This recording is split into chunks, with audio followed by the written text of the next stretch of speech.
D'après toi, qu'est-ce qui est le plus toxique entre cette vidéo, Ça ne peut nous canaliser. les pâtes au sucre Des pâtes au sucre. et la cigarette?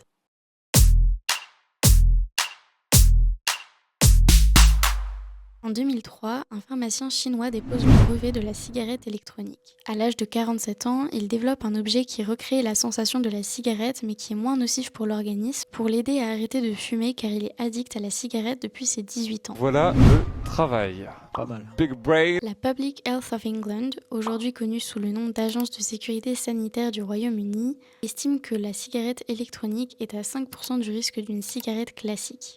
Dans une cigarette classique, le tabac est brûlé et cette combustion produit une fumée qui contient environ 4000 substances toxiques et 69 substances cancérigènes.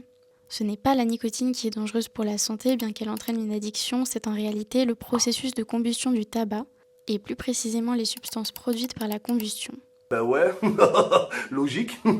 La cigarette électronique, elle, chauffe un liquide qui produit de la vapeur qui contient jusqu'à 450 fois moins de substances toxiques que la fumée de la cigarette.